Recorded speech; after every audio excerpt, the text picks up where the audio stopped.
Yusufu yali mulungi kubanga n'abakyala baawunga ne beesala n'engalo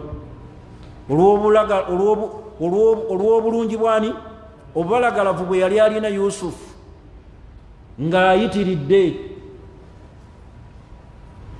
Naye mwani abalaba ne yeekoona.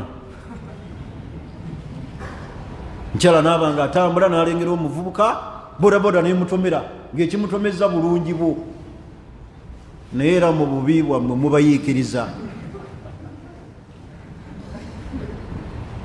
ne mubasuula mu haramu.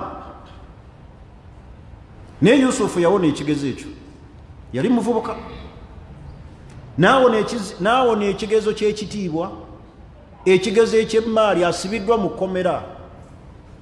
Ye byonna yabiwona. Oyo nabbi wa Allah ayitibwa Yusufu yali muvubuka. Kurani n'emunyumyako. Nabbi Musa alayhi salatu wassalam teyali muvubuka? Yali muvubuka n'awona ekigezo ky'abaana bali abaali abawala abameka? Ababiri. N'abasenera amazzi, n'abayamba, n'adda mu katiike ne yeewogoma. Paka Shuaibu lwe yatuma gyali bamutumye. Hatta ne mu kutambula teyakkiriza abaana bano kumukulembera. Kubatunuulira ntambula, babigula batya, bakola kisitaani. Naye nga ffe tutuula n'abantu abatali baffe.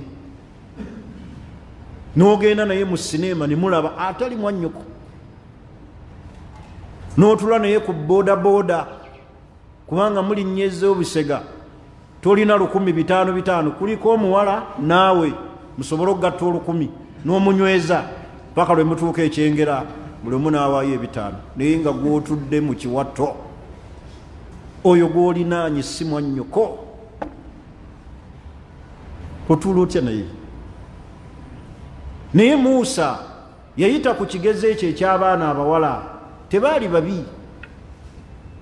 Era mu buwanguzi bwe yafuna olw'okwekuuma obuvubuka bwe n'awona ekigezo ekyo, yajjamu amagoba amayitirivu n'afuna omulimu ewa Shuaibu, n'amuwa n'omwana omukyala. Naye wano omuvubuka ki gw'osobola okukozesa mu maka ga Hajji nga mulimu abaana abawala na buli kiseera n'obeera nga tokwatirira?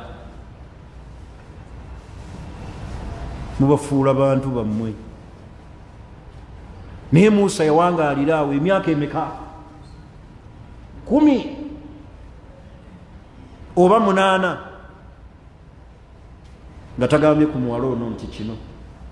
Naye gwe bakuteeke mu maka ga Hajji oba Hajji gw'osomba abaana okubatwala ku ssomero, mulimu abaana b'otwala ku yunivasite ku secondary nga gwe bavuga, banoonye gye munaasibira. Kivaamu mwana ali lubuto. Baganda bange, ekigezo kya shahawa bano bembanyumirizaako nabo baali bavubuka ne bakikola ki? Ne bakiyita gw'oyise eki? Omuvubuka mu kigezo kino ekya shahawa wa w'oyitidde?